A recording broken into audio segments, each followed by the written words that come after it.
نظر انداز ایک مکمل ذات، یہ ہے اس ناول کا تیسرا حصہ۔ حمل۔ سب خوش تھے، گھر میں مٹھائی آئی، دعائیں ہوئیں اور اسے کہا گیا کہ اب آرام کرو۔ مگر آرام؟ ہاں، وہ تو صرف لفظوں میں تھا۔ متلی، کمزوری، چکر اور وہ ڈر جو وہ کسی سے شیئر نہیں کر پاتی تھی۔ اگر وہ کہتی کہ اسے خوف لگ رہا ہے تو جواب ملتا، سب عورتیں جھیل لیتی ہیں، تم بھی جھیل لو گی۔ اور وہ جھیل رہی تھی۔ رات کو پیٹ پہ ہاتھ رکھ کر وہ بچے سے باتیں کرتی، وہی باتیں جو وہ کبھی خود سننا چاہتی تھی۔ میں تمہیں کمزور نہیں ہونے دوں گی، میں تمہاری آواز بنوں گی۔ وہ وعدے کر رہی تھی، شاید بچے سے کم اور خود سے زیادہ۔ ڈلیوری کا دن آیا۔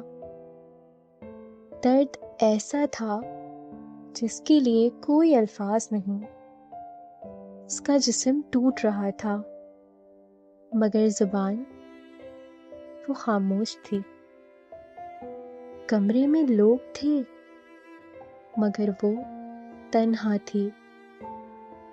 اسے کہا گیا، ہمت کرو، اب بس تھوڑا سا۔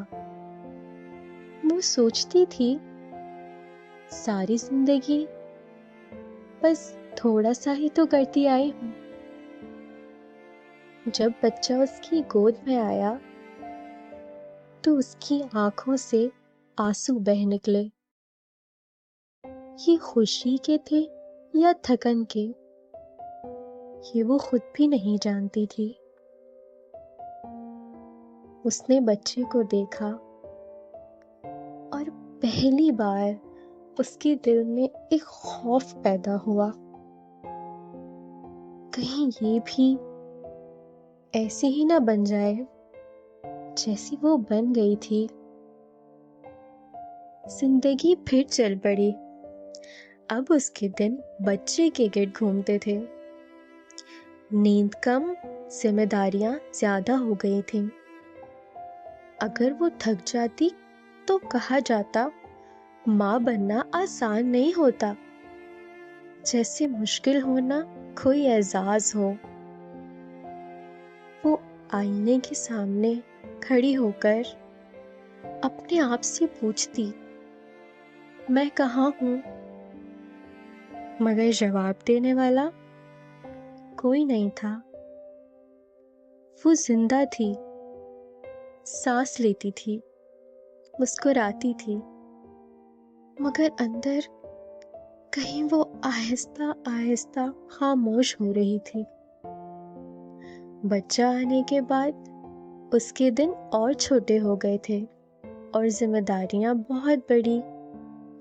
وہ راتوں کو جاگتی، کبھی بچے کے رونے پر، کبھی اپنے دل کے شور پر، مگر دل کا شور کسی کو سنائی نہیں دیتا تھا۔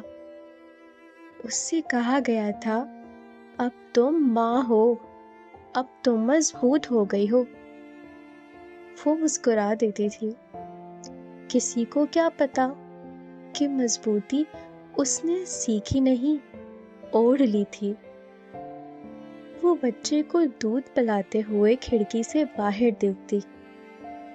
وہی آسمان، وہی چاند جو کبھی اس کے خوابوں کا گواہ تھا، اب بس محض ایک منظر تھا جسے وہ دیکھتی تھی اور خود کو بھولتی جاتی تھی۔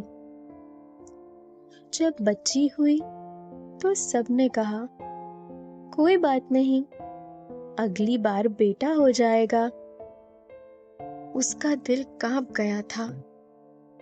اس نے بچی کو فوراً سینے سے لگا لیا تھا، جیسے اسے دنیا سے چھپا رہی ہو۔ وہ بچی کو دیکھ کر سوچتی، کیا یہ بھی ایسے ہی سیکھے گی چپ رہنا؟ کیا یہ بھی اپنی خواہشوں کو وقت سے پہلے ہی دفن کر دے گی؟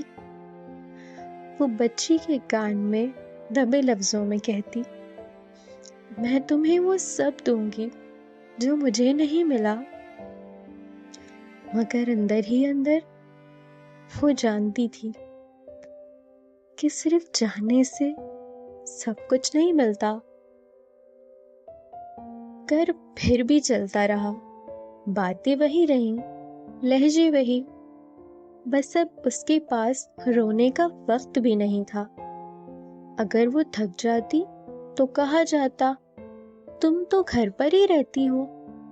اگر وہ خاموش ہو جاتی تو کہا جاتا، کچھ بولا کرو، ایسے چپ کیوں رہتی ہو؟ وہ سوچتی تھی کہ جب بولتی تھی تو کسی کو سننا نہیں تھا، اب چپ ہے تو سب کو مسئلہ ہے۔ وہ اپنی بیٹی کے کپڑے دھوتے ہوئے اکثر رک جاتی تھی۔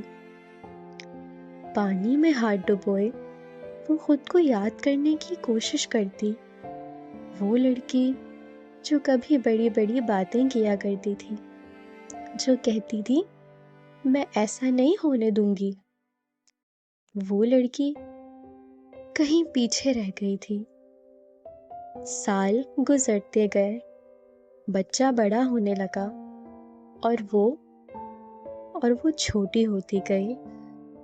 اس کی باتیں مختصر ہو گئیں، ہنسی آدھی رہ گئی اور خواب وہ یادوں میں بدل گئے۔ وہ زندہ تھی، یہ سچ تھا، مگر وہ جینا جو جیا جاتا ہے وہ اس سے کب کا چھن چکا تھا۔ ایک دن وہ قبرستان سے گزری، کسی جنازے کو دفن کیا جا رہا تھا۔ لوگ کہہ رہے تھے، اللہ مرحومہ کو جنت نصیب کرے۔ اس نے سوچا، مرنا تو ایک دن سب نے ہے، مگر بعض عورتیں قبر میں جانے سے پہلے ہی مر جاتی ہیں۔ وہ گھر لوٹی، کھانا بنایا، بچی کو سلایا اور رات کو چھت کو دیکھتی رہی۔ اس نے دل ہی دل میں کہا، میں زندہ ہوں، مگر کیا واقعی؟ وقت کس سے اجازت نہیں لیتا۔ وہ اس کے بالوں میں سفیدی رکھ گیا اور چہرے پر خاموشی کی لکیریں۔ بچی اب اسکول جانے لگی تھی۔ اس کے بیگ میں کتابیں تھیں اور ماں کے دل میں اس کے لیے انکہی دعائیں۔ وہ روز بچی کے بال باندھتے ہوئے سوچتی، کاش یہ بال باندھنے کے ساتھ میں اس کی قسمت بھی سنبھال سکتی۔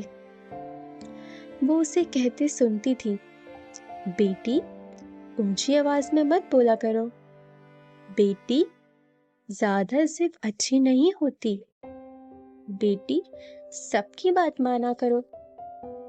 اور ہر جملے کے ساتھ اس کا دل ذرا اور بیٹھ جاتا تھا، کیونکہ یہ وہی جملے تھے جو کبھی اس نے خود سنے تھے۔ وہ چاہتی تھی کہ اس کی بیٹی بول سکے، اپنی بات کہہ سکے، انکار کرنا سیکھے، مگر دنیا ابھی بھی وہی تھی، اور وہ اکیلی کتنا بدل سکتی تھی۔ گھر میں اب اس کی موجودگی ایک عادت بن چکی تھی، جیسے دیوار، جیسے چھت، جیسے وہ چیزیں جن کا ہونا ضروری ہوتا ہے مگر جن سے کوئی بات نہیں کرتا۔ اگر وہ ایک دن خاموشی سے لیٹ جاتی تو کسی کو فکر نہیں ہوتی تھی، اور اگر کبھی وہ نہ ہوتی تو شاید کہا جاتا، سب کام بگڑ گیا ہے۔ اسے یاد نہیں آتا تھا کہ کسی نے آخری بار اس سے یہ پوچھا ہو، تم ٹھیک ہو؟ وہ خود سے پوچھتی تھی، مگر جواب اکثر نہیں ملتا تھا۔ شاموں میں وہ اکثر چھت پر جا کر بیٹھتی، آسمان کو دیکھتی اور دل ہی دل میں اپنی جوانی کو آواز دیتی، کہاں ہو تم؟ وہ لڑکی جو خواب دیکھتی تھی مگر جواب ہوا بھی نہیں دیتی تھی۔ یہاں مکمل ہوتا ہے اس ناول کا تیسرا حصہ۔ اگر آپ کو یہ ویڈیو پسند آئی ہے تو چینل کو سبسکرائب کیجیے، ویڈیو پہ کامنٹ کیجیے، لائک کیجیے اور شیئر ضرور کیجیے گا۔